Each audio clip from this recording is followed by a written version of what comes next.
In this video, I will provide you with a few ideas for replacing the rim joist and the sill plates for crawl space framing. Damage is on the joist or the rim joist that runs parallel to the rest of the joists. And what that means is that this joist is going to be supporting all of the weight from above, where the rim joist that end nails into the other joist would, or runs perpendicular to the joist, would be supporting some of the weight and could be replaced a little easier. So for the smaller holes, I would say less than 2 foot in most cases, simply cut it and replace it and you would be good there. Damage that's a little bit longer, let's say maybe 4 feet or 5 feet, you can simply cut it out, but you're not going to cut the damage out until you have a supporting board underneath it. And this is the key to this type of a repair. So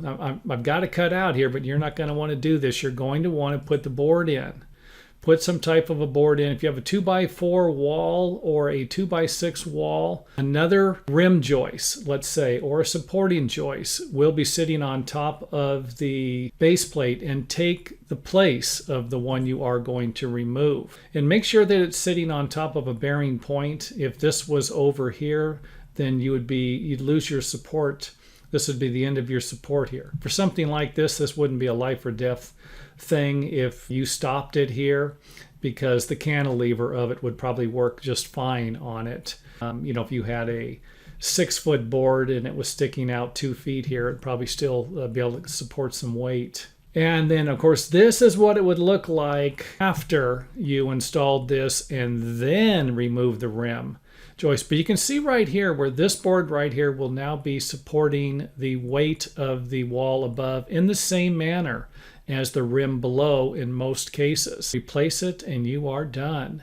Now, what if you have to remove the rim joist and the sill? You need to replace it. If that's the case, you will install your board like you did in the previous example. And of course, you can install that before. It's going to be nice. Now, you can always cut these plates. Don't forget, if you have your joist in there, you haven't removed it yet, because again, we need to make sure that we have the support here. This is just an example. We got to get this board in here.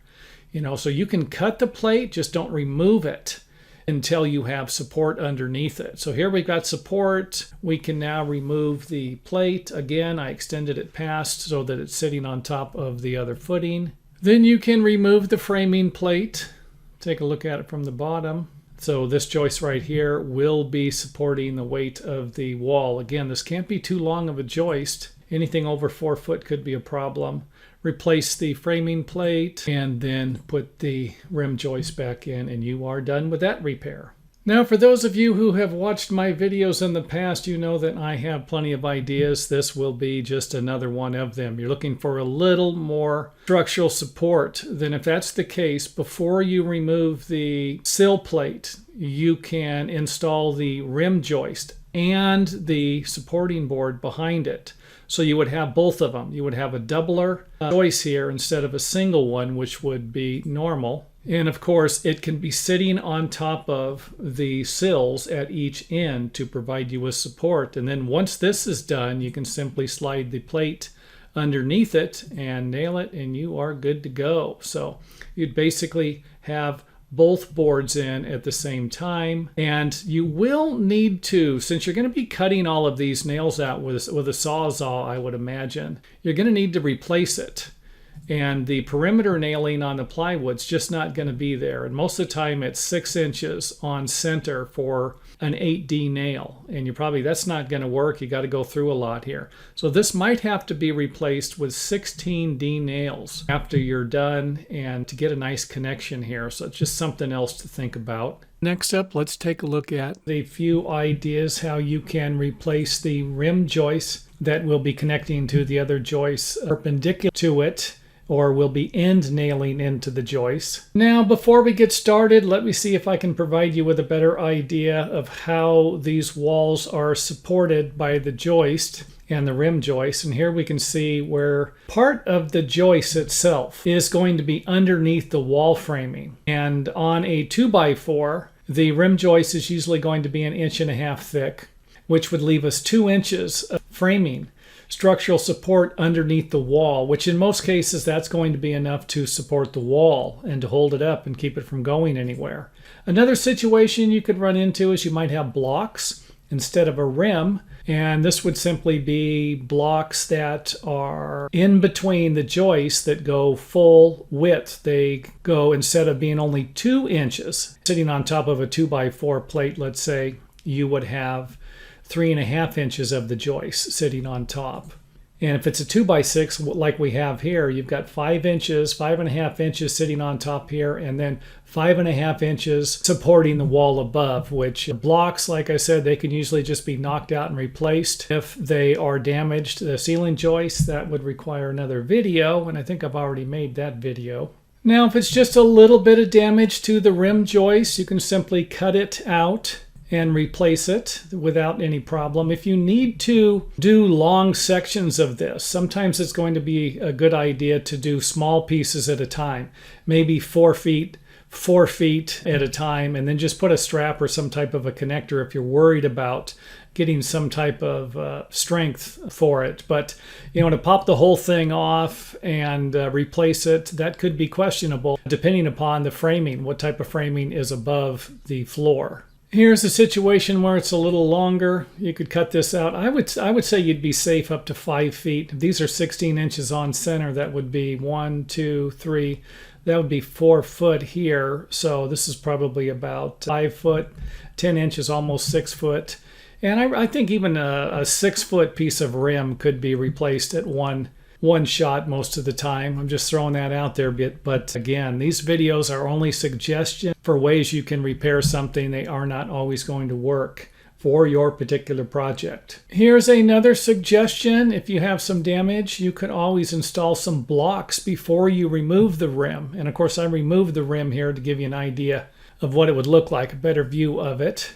But you could just simply block in between these, and that would be almost just like having another rim, and you would just leave it in. When you're done, just install the rim joist over the blocks, and you're going to have a little stronger area. So if let's just say you needed to replace 18 feet of the rim that's damaged, but the sill's in good shape, the joist is in good shape, you could simply block in between each joist or block every other joist, and then remove the rim and reinstall it. And again, these are just ideas. You don't have to do it this way.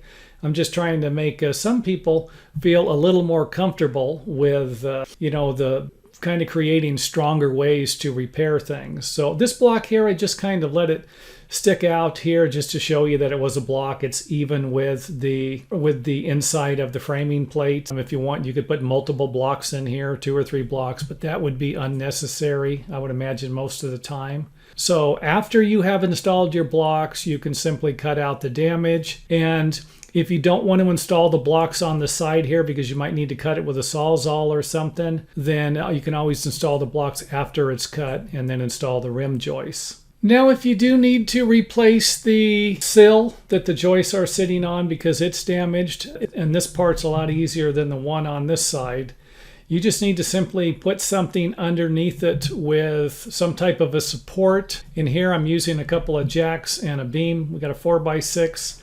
I believe this is about a 6 foot beam, and you could jack it up on one side and install some blocks underneath this, or use a screw jack. Screw jacks are always great for this type of repair, but here's the damage that's going to need to be repaired. So you wouldn't need to go all the way, but this is going to provide you with the support as these joists cantilever out a little bit. So I would say maybe keep it about a foot away from the wall. And if the joists are damaged, this might not work because if the joists are damaged, they're not going to be supporting the walls enough. So kind of what it would look like from below. Another view of it there. You can see where it's supporting these. And again, this is the damage that's going to be replaced. Put the roof back on it. Cut your damaged stuff out, the rim and the plate if necessary. If the rim doesn't need to be cut, great. You could probably cut the plate out with a Sawzall, I would imagine, and do a little bit of damage to the rim, but it would be fine. And then you can see here how the beam and the jack is providing support for the joist, which is still holding up the wall. Put the plate back in, and that is it for that repair. And again, this idea right here can be done. You know, if you can do it in sections. If you're worried about it, okay, I'm going to only do it in 3 or 4 foot sections and a time, and make sure everything is fastened securely, and then go to the next section if you needed to repair a long board. And thanks for watching. If you enjoyed the video, let us know by hitting the thumbs up button or letting us know in the comment area.